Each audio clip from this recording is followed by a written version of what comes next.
of 4 tutorials here. So I am going to go through back bends in this series. The first one we're going to talk about in this video is Camel, Ustrasana. When we are approaching back bends in a practice, quite often we might think that we're limited because of our range of motion anatomically in the shoulder girdle, or maybe we have tight psoas muscles, or maybe we need to open our hearts or something like that. But there's also another system that isn't often considered in a yoga practice, and that is the nervous system. So when we are in a back bend, whether it's camel or upward bow pose or any number of back bends that we have opportunities to check out in a class, what we're really doing is exposing the heart, groin, and throat. So when we are in a back bend, we're thinking like open our heart, like do all these awesome yoga poses, and the nervous system is very ancient and thinking, if something wanted to kill me, this is a really good time to do it. So that's where I approach back bends from, is in understanding what the nervous system is experiencing versus what the physical, the anatomy is experiencing, okay? So we'll check that out. Okay guys, so let's check out what is Ustrasana in the first place, camel pose. There are a lot of modifications for it, but generally speaking, this is what it's going to look like. This is what you would typically see.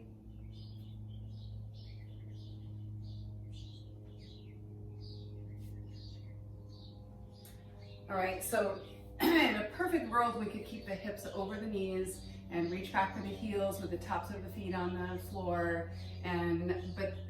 So that's like kind of the ideal situation. That's what you see on Instagram or in books or other images. So that's usually what we're striving for. But when we can approach it from how we are built and what our limited range of motion kind of experience is, then we can figure out the right kind of modifications. So in the next video, I'm going to share some modifications for you. Okay guys, so let's take a look at some modifications that work and will help make this accessible for everybody. The first thing that you can try is by tucking the toes under. This makes less distance to travel for the hands to reach the heels. All right, super easy. Another modification is to use blocks. So you can grab blocks either on the highest side or on the mid-height side, and take the hands back behind you as you go so that you've got the support of the blocks before you start to drop the head back, okay? And then you can just pick those blocks and come right back up out of it. When we're coming into camel, you want to drop the head back first and let the head come up last. And we're going to get more into this in the next video, okay? Okay, so in the first video, we talked about the nervous system. So this is where I want to address those 3 points that feel vulnerable and exposed when you're in a back bend: the groin, heart, and throat. So if something wanted to kill you in a back bend, camel is really a really good time to do it. And chances are that thing that wants to kill you is going to go for the throat first. So one of the workarounds for camel that I've found really beneficial for students is to keep the chin tucked. Now this is protecting the throat, and the nervous system will in return say, okay, I feel safer here. And so you might find that this gives you more of an ability to get that spaciousness in the upper part of the chest and in the thoracic spine as well. So let's go ahead and try that. And any modifications that you wanted to use for the hands, whether tucking the toes or using blocks, is totally fine. But this time we're going to keep the chin tucked. And another thing I want to point out is this kind of way of getting into camel is actually not the safest way, considering the low back. We'll get into that in a later episode anyway. but we're gonna reach back with both hands at the same time. Keep the chin tucked, lift up out of the pelvis. You're already getting this expansive experience here, and then reach back for the heels. And keep the chin tucked. Take a few deep breaths here. So these deep breaths, nice calm inhale, is going to teach the nervous system that this is an okay shape to be in. And then we just start to kind of rewire it a little bit. And then go ahead and come on out of it. Should be easier to get in and out of it. Even if you practice with the head back and you've been doing it forever, try this out because there's something different about it, all right? So join me for the next episode where we talk about the energetics and the breath of getting in and out of this thing.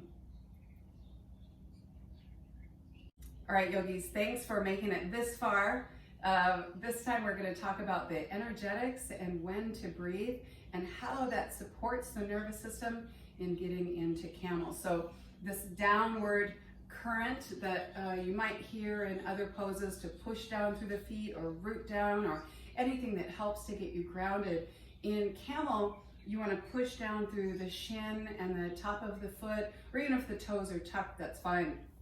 But thinking about taking those roots deep and wide through this part of the body is really beneficial in helping you lift up out of the pelvis so that you aren't just dumping into the low back in order to get your hands back. So sometimes what I see often is someone pushing their hips forward. And what this does is it kind of disallows the glutes to stay active or involved. It kind of dumps everything into that vulnerable lower lumbar part of your spine. So push down through the shins and lift up out of the pelvis first. So you want to think about creating more space between the hips and the ribs. You can lift up, keep pushing down, lift up, and then keep the hips stacked right over the knees as you reach back. Now you're getting more of that experience up in the thoracic spine and up into the shoulder girdle.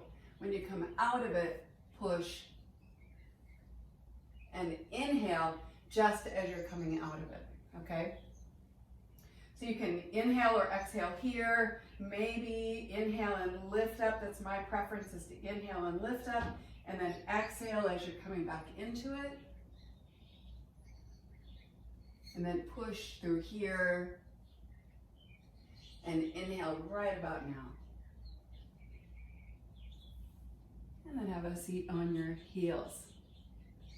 Okay, so hopefully this was helpful. I will address some other back bends in the next tutorials. But anyway, thanks for all of your replies, and I'm looking forward to getting your feedback on whether this was helpful or not. Thanks, you guys, and Super Waheguru. Hey guys, here's a bonus modification for you. So sometimes you might find that even these steps along the way that we've done have been pretty impossible, and it can be for a lot of reasons. One could be how the humerus sits in the shoulder socket. One could be how your shoulder blades are built. Another reason could be adhesions in the fascia. We don't really know sometimes where the range of motion, why the range of motion is limited. So if you're feeling like reaching back for the heels, having your arms just that distance apart seems impossible, then here's a really perfect way for you to practice camel, all right? Because what defines camel is not getting your hands to the heels, I guarantee it. So one thing that I love to do is to bring your hands just at the low back here, and rather than push the hips forward, think just only on pulling the elbows together behind you. Your hands are on the low back just for some support, all right? So you want to actively squeeze those elbows together behind you, really fire up those rhomboid muscles, and you're going to get all of that length across the upper part of the chest that you are looking for and maybe aren't able to experience in Ustrasana. All right, you guys, you're the best. In the next tutorials that I'm going to be posting here. This one we focused on the nervous system. In the next couple of videos, we're going to be talking about what are you really willing to let go of, as well as proprioception and what that means. All right? We'll see you later.